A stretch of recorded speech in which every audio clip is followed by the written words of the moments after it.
وبه قال حدثنا عبد الله بن يوسف قال أخبرنا مالك عن هشام بن عروة عن أبيه عن عائشة رضي الله عنها أم المؤمنين رضي الله عنها أن الحارث بن هشام سأل رسول الله صلى الله عليه وسلم أن الحارث بن هشام سأل رسول الله صلى الله عليه وسلم سأل رسول الله صلى الله عليه وسلم فقال يا رسول الله كيف يأتيك الوحي فقال رسول الله صلى الله عليه وسلم أحيانا يأتيني مثل صلصلة الجرس وهو أشده علي فيفصل عني وقد رأيت عنه ما قال وأحيانا يتمثل لي الملك رجلا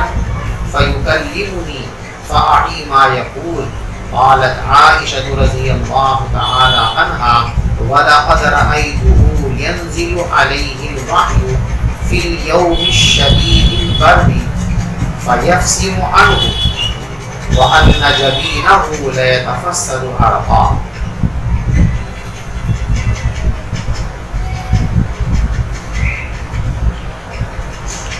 کہ حارث ابن ہشام یہ ابو جہل کے بھائی، اللہ تبارک و تعالی نے ان کو ایمان کی دولت سے سرفراز فرما دیا۔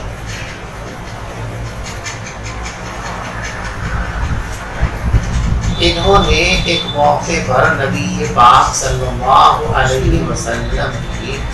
خدمت میں آ کر یہ سوال کیا تھا کیف یأتیک الوحی، کہ آپ پر وحی کس طرح آتی ہے، وحی آنے کی صورت کیا ہوتی ہے۔ تو حضور پاک صلی اللہ علیہ وسلم نے ان کو اس کی وضاحت فرمائی اور وحی کی چند شکلیں ان کے سامنے بیان فرمائی۔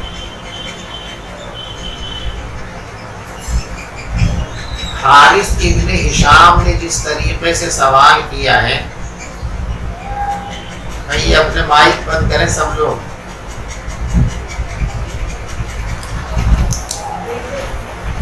حضرت حارث ابن ہشام رضی اللہ تعالیٰ نے جس طریقے سے وحی کی کیفیت کو جاننے کے لیے سوال کیا ہے، اسی طریقے سے اور بھی صحابہ کی طرف سے اس طرح کے سوال ہوئے۔ چنانچہ ایک صحابی ہیں، وہ اسلام قبول کر کے جب مسلمان ہوئے تو انہوں نے حضرت عمر فاروق رضی اللہ تعالیٰ عنہ سے خواہش ظاہر کی کہ بھئی میں یہ دیکھنا چاہتا ہوں کہ حضور پاک صلی اللہ علیہ وسلم پر کس طرح سے وحی آتی ہے۔ تو اتفاق سے ایک موقع پر حضور پاک صلی اللہ علیہ وسلم پر وحی نازل ہونی شروع ہوئی، اور حضرات صحابہ کرام کا معمول یہ تھا کہ جب آپ پر وحی نازل ہوتی تھی تو آپ کے اوپر چادر کپڑا ڈال دیا جاتا تھا۔ تو ایسے ہی کپڑا ڈال دیا گیا۔ حضرت عمر فاروق رضی اللہ تعالیٰ عنہ فرماتے ہیں کہ مجھے ان کی وہ خواہش یاد آ گئی، تو میں جلدی سے ان کو ڈھونڈ کر کے لایا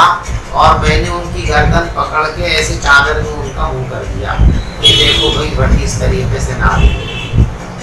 تو بہرحال وحی اس طرح نازل ہوتی ہے، کیا کیفیت ہوتی ہے، کیا اس کی صورتیں ہوتی ہیں، یہ صحابہ کرام نے جاننا چاہا اور حضور سے سوالات بھی کیے۔ تو حارث ابن ہشام نے براہ راست نبی پاک صلی اللہ علیہ وسلم سے یہ سوال فرمایا تھا کیف یأتیک الوحی، حضور آپ پر وحی کس طرح آتی ہے۔ دیکھو وحی آنے کی کچھ شکلیں بیان کی گئی ہیں قرآن پاک میں۔ وما کان لبشر ان یکلمہ اللہ، کسی انسان کے واسطے یہ بات ممکن ہی نہیں ہے کہ وہ اللہ سے رو در رو بات کر سکے۔ اس لیے کہ انسان میں اللہ کے انوار کی تجلیات کو برداشت کرنے کی طاقت ہی نہیں ہے۔ اللہ نے دنیا میں انسان کو ضعیف البنیان بنایا ہے، کمزور بنایا ہے، اور اس کی وجہ یہ ہے کہ دنیا دار العمل ہے اور آخرت اس عمل کے پھل کھانے کا مقام ہے۔ اس دنیا میں انسان کو اگر قوی البنیان بنایا جاتا، اس کے قوا کو بہت زیادہ مضبوط بنایا جاتا، تو طاقتور چیز زیادہ دیر تک باقی رہتی ہے کمزور کے مقابلے میں۔ تو انسان کو لمبی مدت تک زندہ رہنا ہوتا تو لمبی مدت تک عمل کی مشقت ان کو برداشت کرنی پڑتی۔ اللہ نے انسان پر رحم کرتے ہوئے اس کی مدت عمل کو کم کر دیا اور مدت جزا کو بڑھا دیا، لہذا ضعیف البنیان بنایا گیا۔ خلق الانسان ضعیفا، انسان تو بڑا بودا پیدا کیا گیا تاکہ جلدی سے اس کا یہ عمل کا زمانہ ختم ہو اور پھر عمل کے پھل کھانے کا زمانہ شروع ہو جائے۔ اس لیے اپنی کمزوری کی بنیاد پر انسان دنیا میں اللہ کو دیکھنے پر قادر نہیں ہے۔ حضرت موسیٰ علیہ السلام کا واقعہ اس کی پختہ دلیل ہے کہ حضرت موسیٰ علیہ السلام نے اللہ سے درخواست کی تھی، ربی ارینی انظر الیک، اے میرے پروردگار میں آپ کی زیارت کرنا چاہتا ہوں، آپ مجھے اپنا دیدار کرا دیجیے۔ اللہ تعالیٰ نے فرمایا لن ترانی، آپ ہرگز مجھے دیکھ نہیں سکتے۔ انہوں نے ضد کی تو کہا کہ اچھا چلو ہم آپ کو ایک نمونہ دکھائی دیتے ہیں، وَلَٰكِنِ انظُرْ إِلَى الْجَبَلِ، تم اس پہاڑ کو دیکھو، ہم اس پہاڑ پر اپنی ہلکی سی تجلی ڈالیں گے، فَإِنِ اسْتَقَرَّ مَكَانَهُ فَسَوْفَ تَرَانِي، اگر اس نے ہماری تجلیات کو برداشت کر لیا اور یہ پہاڑ اپنی جگہ ٹھہرا رہا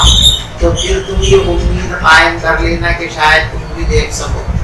لیکن اگر پہاڑ ہی نہ برداشت کر سکا تو آپ کی قوتیں تو پہاڑ سے بہت کم۔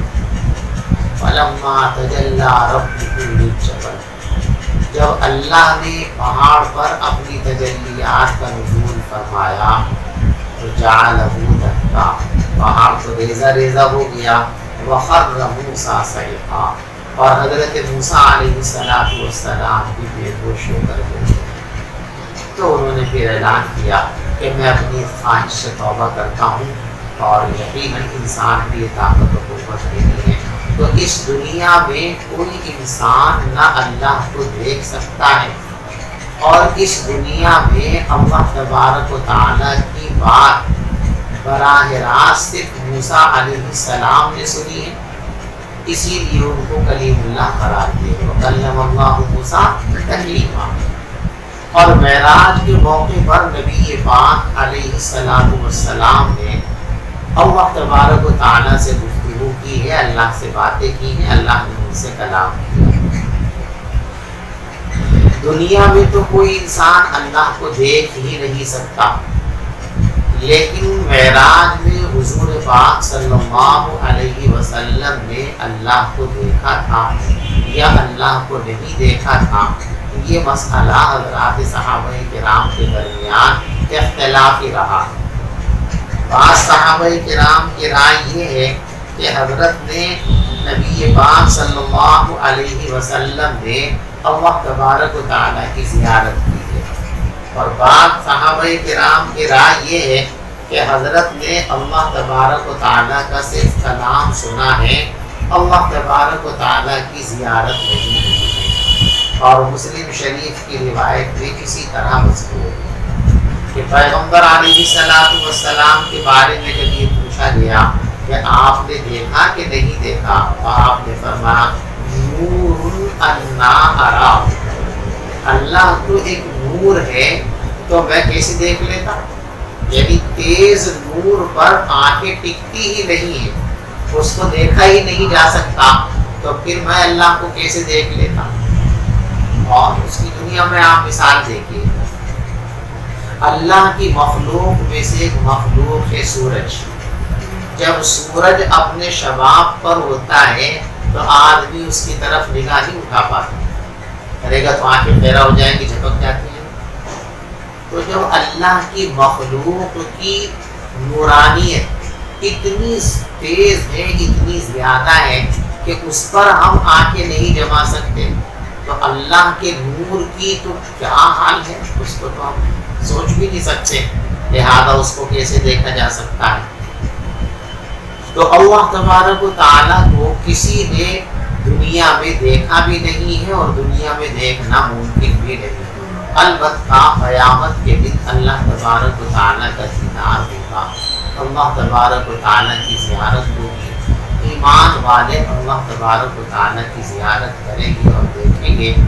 معتزلہ اور کچھ باطل فرقے اس کا انکار کرتے ہیں، لیکن یہ ان کی جہالت ہے اور غیر ضروری تعبیریں ہیں جن کو اس کے موقع پر انشاءاللہ بیان کیا جائے. تو ما کان لبشر ان یکلمہ اللہ، کسی انسان کے لیے یہ بات ممکن نہیں ہے کہ وہ براہ راست رو در رو، بالکل آمنے سامنے، یہ اللہ یہ بندہ ایسے سامنے آ کر کوئی اللہ سے کلام کر لے، بات کر لے، اس کا تو امکان ہی نہیں. پھر اللہ سے باتیں کیسے ہوں گی؟ فرمایا الا وحی، ہاں اللہ سے بات کرنے کی ایک صورت ہے کہ اللہ تبارک و تعالیٰ کسی انسان کے پاس وحی بھیج دے. اور آپ کو پیچھے بتا دیا گیا کہ وحی کی مختلف صورتیں، تو ان میں سے کوئی سی صورت بھی کسی کے ساتھ پیش آ سکتی ہے. الا وحی، مگر وحی کے ساتھ، او من وراء حجاب، یا پردے کے پیچھے سے اللہ تبارک و تعالیٰ کسی کو اپنی آواز سنا دیں، جیسے حضرت موسیٰ علیہ السلام کو سنائی گئی تھی کوہ طور پر، اسی لیے وہ کلیم اللہ کے نام. لفظ حجاب کو اچھی طرح سمجھو، حجاب کے معنی پردہ، او من وراء حجاب، یا پردے کے پیچھے سے. تو یہ جو حجاب ہے اس کو سمجھیے آپ. ایک تو حجاب ہمارے اور آپ کے لیے ہوتا ہے، میں بیٹھا ہوا ہوں، میرے اور آپ کے درمیان کوئی کپڑا لٹکا دیا جائے، کسی چیز کو آڑ بنا کر کے رکھ دیا جائے، تو یہ میرے اور آپ کے درمیان حجاب ہو جائے. اللہ کے بارے میں جو یہ بات فرمائی گئی ہے، او من وراء حجاب، پردے کے پیچھے سے اللہ کسی سے گفتگو فرمائے. اس حجاب سے حجاب حسی جو ہمارے لیے مخلوق کے لیے حجاب کا انداز اور طریقہ ہے وہ مراد نہیں، اس لیے کہ اللہ تبارک و تعالیٰ کی ذات لامحدود ہے، تو کوئی چیز اس کا احاطہ کر ہی نہیں سکتی، لہذا کوئی چیز بھی اللہ کے لیے حجاب نہیں بن سکتی. اللہ کے لیے حجاب کا مطلب ہے اللہ کا، اللہ کا جو پردہ ہے اور اللہ کا جو حجاب ہے وہ اللہ کا نور ہی ہے. یعنی اس نور کی قوت، اس کی طاقت کے سامنے کوئی آنکھ ٹک ہی نہیں سکتی، کوئی اس کو دیکھ ہی نہیں سکتی. مخلوقات میں سے کوئی ایسی چیز نہیں ہے جو اللہ کے لیے حجاب اور پردہ بنی ہوئی ہو، اس لیے کہ مخلوق میں سے کوئی چیز اللہ کا احاطہ کر ہی نہیں سکتی، یہ ممکن ہی نہیں ہے، ایسا ہو ہی نہیں سکتا. ٹھیک ہے. او یرسل رسولا فیوحی بإذنہ، یا پھر اللہ تبارک و تعالی اپنا نمائندہ، اپنا رسول فرشتہ بھیج دیں، اور وہ فرشتہ آ کر اس موحا الیہ سے، جس کے پاس وحی آ رہی ہے، وہ فرشتہ آ کر اللہ تبارک و تعالیٰ کی بات کسی کو سنا دے.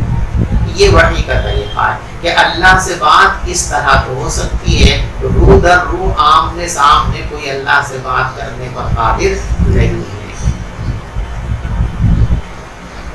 تو اس آیت کریمہ میں اس کو وضاحت کے ساتھ بیان کیا گیا. وَمَا كَانَ لِبَشَرٍ أَن يُكَلِّمَهُ اللَّهُ إِلَّا وَحْيًا أَوْ مِن وَرَاءِ حِجَابٍ أَوْ يُرْسِلَ رَسُولًا فَيُوحِيَ بِإِذْنِهِ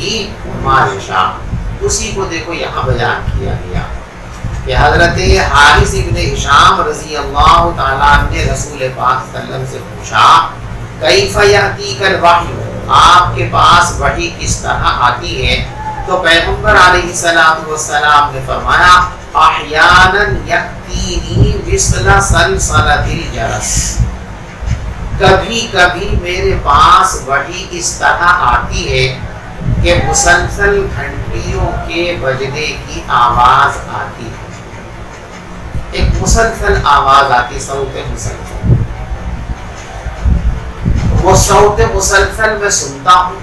اور جب وہ صوت مسلسل بند ہو جاتی ہے، مکمل ہو جاتی ہے، تو اس میں جو پیغام ہوتا ہے وہ اس پیغام کو سمجھ لیتا ہوں۔ دیکھو،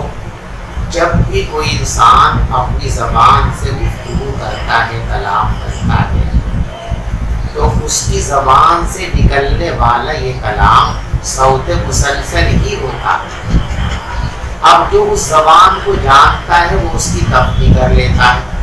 اور جو زبان کو نہیں جانتا اس سے تفصیل نہیں ہوتی، بس وہ تو ایک اسے آواز مسلسل نظر آتی ہے۔ کوئی بنگالی، کوئی آسامی ہمارے سامنے اپنی زبان میں گفتگو کرے تو ہمیں پتہ ہی نہیں چلتا کہ چلتا ہے، بس آواز تو سنائی دیتی ہے کہ کچھ بول رہا ہے، لیکن اس نے کیا بولا، کہاں جملہ ختم ہوا، کہاں لفظ ختم ہوا، کیا بولا، عین قاف سین، کچھ نہیں پتہ چلتا۔ تو جو انسان جان لیتا ہے وہ اس میں تفصیل کر لیتا ہے، اور جو انسان جانتا نہیں اس سے تفصیل نہیں ہوتی۔ اردو ہم جانتے ہیں، ہماری مادری زبان ہے، ہم بولتے ہیں تو اس کی فوراً تفصیل کرتے ہیں، عین بولا، صاد بولا، فا بولا، اس نے فعلا کہا، رسول کہا، قرآن کہا، حدیث کا جو کیوں بولنا ہم اس کی تفصیل کر لیتے ہیں، لیکن زبان نہیں جانتے۔ تو ہر متکلم کی آواز حقیقت میں صوت مسلسل ہی ہوتی ہے، اس زبان کے جاننے والے اس کی تفصیل کر لیتے ہیں، جو نہیں جانتے ان کے لیے تفصیل۔ تو اب چونکہ جو زبان کو بولی جاتی تھی، آواز ہوتی تھی، اس آواز کو رسول پاک صلی اللہ علیہ وسلم کے سوا کوئی دوسرا سمجھ نہیں سکتا تھا، اس لیے اس کو صوت مسلسل قرار دیا۔ یہ صوت مسلسل جو ہوتی تھی یہ کس کی آواز ہوتی تھی؟ اس میں علماء کے مختلف اقوال ہیں۔ بعض علماء کی رائے یہ ہے کہ یہ صوت مسلسل حضرت جبرائیل علیہ السلام کی آواز ہوتی تھی، فرشتے کی آواز ہوتی تھی، اور یہ صوت مسلسل والی جو وحی ہے یہ وحی کی صورت قرآن کے لیے کبھی استعمال نہیں ہوئی، کبھی بھی نہیں۔ قرآن تو ہمیشہ اس طرح آیا کہ جبریل امین تشریف لاتے تھے، حضور پاک صلی اللہ علیہ وسلم اس کو دیکھتے اور پہچانتے تھے، اور پھر انسانی شکل میں حضرت جبرائیل علیہ السلام قرآن کی تلاوت فرماتے تھے، نبی پاک علیہ السلام اس تلاوت کو سن لیا کرتے ہیں۔ تو یہ جو ہے نا مثل سلسلۃ الجرس، یہ مثل سلسلۃ الجرس والی جو وحی کی خاص شکل ہے، نزول قرآن کے لیے کبھی بھی اس طریقے کو اختیار اور استعمال نہیں کیا گیا۔ قرآن کے علاوہ جو وحی نبی پاک صلی اللہ علیہ وسلم پر آتی تھی اس میں کبھی کبھی اس طریقے کو استعمال کیا جاتا تھا۔ تو یہ صوت مسلسل جو نبی پاک علیہ السلام سنتے تھے، اس کے بارے میں کچھ علماء کی تحقیق اور رائے یہ ہے کہ یہ فرشتے کی آواز ہوتی ہے، اور حضرت امام بخاری رحمۃ اللہ علیہ کی رائے یہ ہے کہ یہ اللہ تبارک و تعالیٰ کی آواز ہوتی ہے، لیکن کچھ لوگوں نے اس کو تسلیم نہیں کیا۔ یہ ایک مسئلہ ہے کہ اللہ کے لیے صفت کلام ثابت ہے یا اللہ کے لیے صفت کلام ثابت نہیں ہے۔ حضرت امام بخاری رحمۃ اللہ علیہ نے فرق باطلہ کا رد کرتے ہوئے بخاری شریف کے اخیر میں کتاب التوحید میں اس مسئلے کو چھیڑا ہے، اور وہاں یہ گفتگو فرمائی ہے، بہت سارے دلائل اس کے جمع فرمائے ہیں کہ اللہ تبارک و تعالیٰ کلام فرماتے ہیں، اللہ تبارک و تعالیٰ بات چیت فرماتے ہیں، بہت سارے دلائل وہاں پر لائے ہیں۔ تو حضرت امام بخاری علیہ الرحمہ کی رائے یہ ہے کہ یہ آواز جس کے بارے میں فرمایا گیا بسم مسلسل بالجرس، یہ آواز اللہ تبارک و تعالیٰ کی آواز ہوتی تھی۔ علامہ انور شاہ کشمیری رحمۃ اللہ علیہ نے بھی فیض الباری میں اسی کو اختیار کیا ہے، لیکن اکثر لوگوں نے امام بخاری علیہ الرحمہ کی اس رائے کو نہیں مانا ہے کہ یہ اللہ تبارک و تعالیٰ کی آواز ہوتی ہے۔ بہرحال ایک صوت مسلسل سنتے تھے اور اس میں جو کچھ بھی کہا جاتا تھا وہ آپ سمجھ لیا کرتے تھے اور اس کو جان لیا کرتے تھے اور آپ مضمون کو سمجھ لیا کرتے تھے۔ یہ طریقہ جو وحی کا ہوتا تھا، یہ طریقہ نبی پاک صلی اللہ علیہ وسلم پر سب سے زیادہ مشقت بھرا ہوتا تھا، اور اس کی وجہ یہ تھی کہ اس میں رسول پاک صلی اللہ علیہ وسلم کو حیز بشریت سے نکل کر حیز ملکوت کے اندر جانا پڑتا تھا، اور جبریل امین جب انسانی شکل کے اندر وحی لے کر کے آتے تھے تو حضور پاک صلی اللہ علیہ وسلم حیز بشر کے اندر ہوتے تھے، اور جبریل امین حیز ملکوت سے اتر کر حیز بشریت کے اندر آتے تھے۔ تو اپنے حیز سے نکل کر دوسرے حیز کی طرف متوجہ اور منتقل ہونا یہ مشقت بھرا کام ہے، اس لیے حضور پاک صلی اللہ علیہ وسلم کو سب سے زیادہ مشقت وحی کے اس طریقے میں ہوا کرتی ہے۔ اسی مشقت کی تفصیل حضرت عائشہ صدیقہ رضی اللہ تعالیٰ عنہ بیان فرماتی ہیں کہ ایسی شدت ہوتی تھی کہ کبھی کبھی سخت ترین جاڑے کے زمانے میں آپ پر وحی آتی تھی، اور جب وحی کا سلسلہ پورا ہو جاتا تھا تو ہم دیکھتے تھے کہ آپ کی پیشانی پسینے سے بھری ہوئی ہوتی تھی، آپ کی پیشانی مبارک سے پسینہ ٹپکتا ہوا ہوتا ہے۔ تو شدید سردی کے زمانے میں پسینہ ٹپکے، اتنی محنت کے بعد گرمی میں تو بیٹھے بیٹھے پسینہ آ جاتا ہے، لیکن سردی میں کوئی آدمی بہت ساری محنت کرے تب بھی پسینہ نہیں آتا، تو سردی میں پسینہ آنے لگے تو محنت اور مشقت کی انتہا کا درجہ ہی ہوتا ہے۔ فرماتی ہے کہ کبھی کبھی سخت ترین سردی کے زمانے میں میں دیکھتی تھی کہ وحی کے مکمل ہونے کے بعد آپ کی پیشانی سے پسینہ ٹپکنے لگتا تھا، اتنی محنت اور مشقت کا یہ مرحلہ ہوتا تھا۔